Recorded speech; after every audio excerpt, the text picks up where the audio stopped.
Dans cette seconde vidéo sur le calcul littéral 2, nous allons voir comment prouver ou réfuter une conjecture. On va d'abord commencer par une propriété qui est la suivante. Deux expressions littérales sont égales si elles sont égales quelles que soient les valeurs attribuées aux lettres. Autrement dit, si je veux prouver que deux expressions littérales sont égales, il suffit que je les développe et les réduise. Si j'obtiens deux fois exactement la même expression, alors elles seront toujours égales. Et pour prouver que deux expressions littérales ne sont pas égales, il suffit de trouver un nombre pour lequel les deux expressions ne donnent pas le même résultat. Alors si j'applique donc ces méthodes dans les exemples suivants, donc pour prouver ou réfuter une conjecture. Donc une conjecture en mathématiques, c'est une hypothèse, c'est-à-dire on suppose que c'est vrai, maintenant il faut le démontrer, donc prouver, ou le réfuter, c'est-à-dire montrer que ça ne fonctionne pas. Donc à partir des programmes suivants, des programmes précédents, donc on avait deux programmes, le programme A et le programme B. La conjecture numéro 1 est que avec le programme A, on obtient le triple du nombre de départ.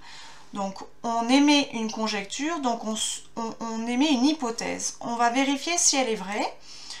Donc le programme A, je le rappelle, c'était choisir un nombre, ajouter 4, multiplier le résultat par le nombre de départ et ensuite enlever 20 au résultat.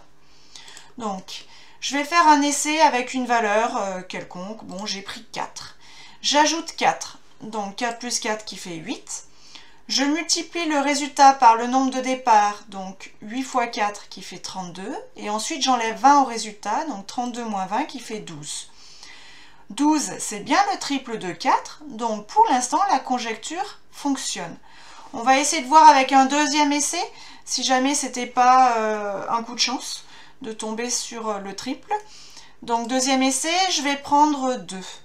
Donc j'ajoute 4, ça me fait 2 plus 4, 6. Je multiplie le résultat par le nombre de départ, donc 6 fois 2 qui fait 12. J'enlève 20 au résultat, 12 moins 20 qui fait moins 8. Ah, cette fois-ci, je n'obtiens pas le triple, puisque le triple de 2 c'est 6, ce n'est pas moins 8. Donc ça ne fonctionne pas. Et bien ça y est, j'ai trouvé un exemple pour lequel la conjecture numéro 1 est fausse. Donc du coup, on obtient des résultats différents comme quand on choisit 2 comme nombre de départ. Donc du coup, la conjecture numéro 1 est fausse. On va regarder avec une deuxième conjecture. Donc les deux programmes précédents, donc programme A et programme B, conduisent au même résultat. Alors si je prends le même nombre au départ, donc on va regarder ce que ça donne. Le programme A, je rappelle, c'était n plus 4 fois n moins 20. Et le programme B, c'était n moins 5 fois 4 plus n au carré. Alors pour montrer que c'est toujours vrai, il faudrait donc développer ces expressions. Ben, c'est ce que l'on va faire tout de suite. Donc si je développe n plus 4 fois n moins 20, donc ça fait n fois n plus 4 fois n moins 20, autrement dit ça fait n au carré plus 4n moins 20. Et si je développe le programme B, ça me fait 4 fois n moins 4 fois 5 plus n au carré, autrement dit ça fait 4n moins 20 plus n au carré. Et maintenant, si j'observe bien les deux expressions, celle du programme A et du programme B, et ben c'est deux fois la même. C'est pas mis dans l'ordre, mais j'ai bien à chaque fois n au carré plus 4n moins 20.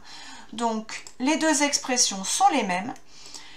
Conclusion, la conjecture numéro 2 est vraie. Quel que soit le nombre de départ, à l'arrivée, on va obtenir, que ce soit avec le programme A ou avec le programme B, le même résultat. Troisième exemple, donc cette fois-ci je vais partir des figures précédentes, le carré et le rectangle qu'on avait vu précédemment. Donc conjecture numéro 3, le rectangle et le carré ont toujours la même aire.